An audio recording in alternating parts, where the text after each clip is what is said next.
What's good, y'all? It's Shagan Makai. Welcome back to my channel. Make sure you leave a like, comment, and subscribe. And if you're new, make sure you subscribe. I'm trying to hit 1,000 subscribers. The next subscriber helps.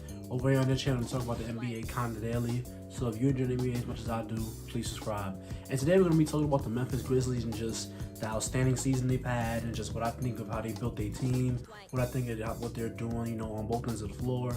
And, any Memphis Grizzlies conversation has to start with a guy who made his first All-Star team this season, who's probably going to make his first All-NBA team, and that should start with Marant.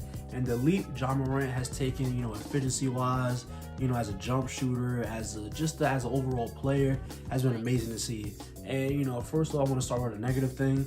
Morant still isn't where I would like him to be on defense. He still can kind of get hemmed up on screens. He's still not completely locked in off the ball. But I feel like in a pinch, in a bind, he can stay in front of a guy too because he has the athleticism, he has the foot speed, he has the length. It's just the little things, the intricacies on defense that he has to get better at, in my opinion. But offensively, he's giving you 26.6 points a game, 7 assists, 6 rebounds.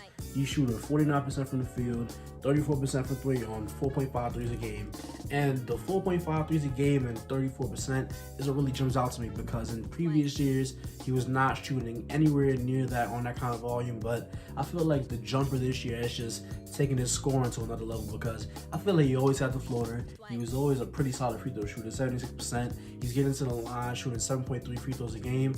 And I just feel like Morant's next step was the jump shot. And all the Morant fans were saying that they were like, oh, if Morant gets a jump shot, it's over. Because he already had the great finishing. He already had the, insane explosive athleticism. But, he just needed to add that jump shot. And now that he's added that jump shot, it's really hard to sag off of him in pick and rolls. It's really hard to sag off of him even in isolation. And when you can't sag off of such an explosive athlete, it allows him to get to the rim, better. It allows him to get to the rim more clean. And he doesn't have to charge into as many bodies as he used to in the past, which is, some of the reasons for some of his times when he wasn't finishing as well.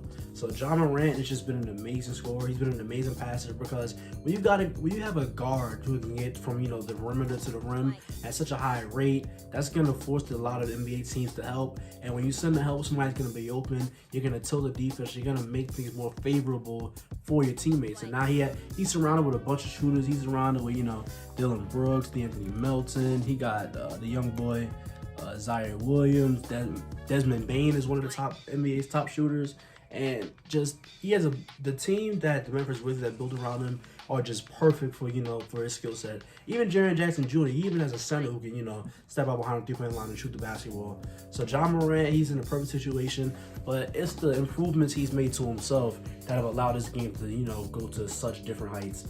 And obviously we got to talk about the second best player on the Memphis Grizzlies, Jaren Jackson Jr. This season offensively, his stats are not gonna stagger you. They're not gonna knock your socks off, but 16.4 points a game, 1.1 assists, which is kind of sad, but 5.8 rebounds. He's giving you 2.3 blocks a game, but the fouling is an issue though, 3.5 fouls per game.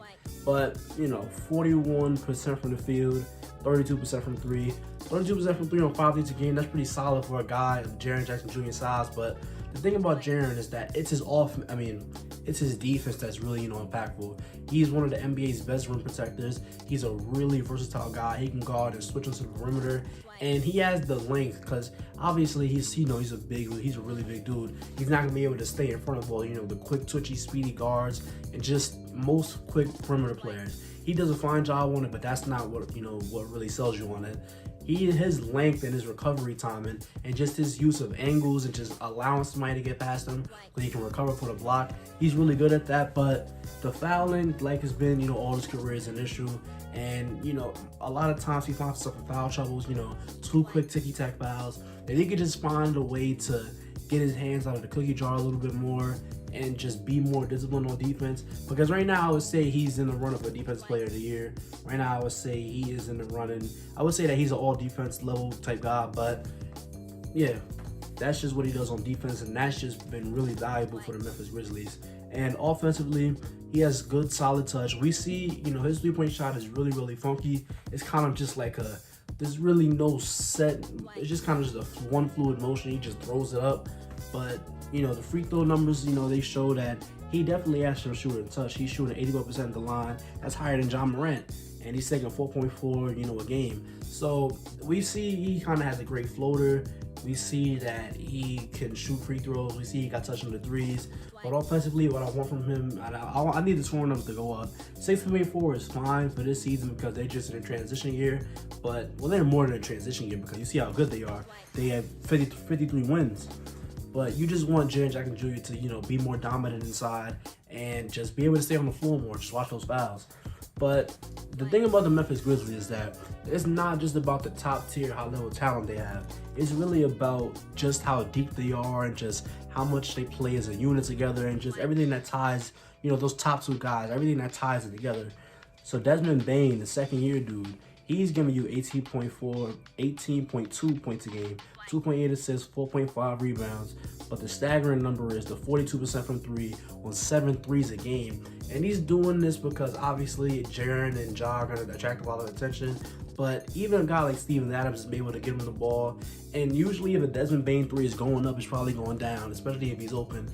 And Desmond Bain, he's not the best at getting to the rim right now, which you would think is the opposite of what he looks like because he looks like a really strong, muscular, musclehead type dude. But he's really more of a perimeter player. He just stays on the outside and takes a lot of jump shots. And when Ja goes down, because Ja's been injured a couple times this season, Desmond Bain is one of the main guys stepping up and hitting a lot of those shots and scoring, 20 every night and just making sure that he can kind of help out the team. And Desmond Bain is also a real good defender. He's really quick on the perimeter. He's really long, wingspan-wise, and he's just been hella impactful this year. And the same can be said about Dillon Brooks. Obviously not offensively because Dillon Brooks is shooting 30% from three, but he is giving you 18 points. He's giving you 2.5 assists, 3.1 rebounds. And Dillon Brooks is, a menacing defender. He's really, really good at on-ball pressure. He's really good at screen navigation. And he's just, we saw what he did last year in playing against Steph. But this year, I feel like he's been, been able to replicate that. Not just that playing game, but just replicate being a good defender overall. So Dillon Brooks, and he also can, hit a bunch of tough jumpers. And he talks a lot of, smack to everybody. The way this Memphis Grizzlies team has been built, the way their culture is, I just like it a lot. And I got to talk about Steven Adams. That's my favorite center of all time.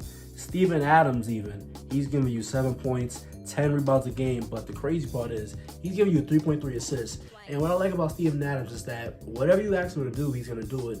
You ask him to roll to the rim, just be a traditional big man, he's going to do it. But the Grizzlies use him at the elbow a lot. They stick him at the elbow. They like to run, some cross screens, maybe some pin downs. And he's really good at passing at the elbow. Like, he's one of the underrated big man passes because I feel like you look at Steven Adams, you think he's just the rim running, rim rolling big. But he can really pass the hell out of the ball. And, he's great at bounce passes. He's good at overhead passes. He always puts it where it needs to be. And, yeah, that's pretty much it. The Memphis Grizzlies have playing, they've been playing really good basketball. I would say that they're in that Golden State level of, contender, where if they made the finals, I wouldn't be completely shocked, but I don't have them as a lock to make the finals like I have the Suns. But yeah, I cannot leave out Kyle Anderson. I can't leave out Tyus Jones, Brandon Clark to a lesser degree, but just, every time that Ja Morant goes down with injury, you would think that the Grizzlies would be, scared to lose a bunch of games.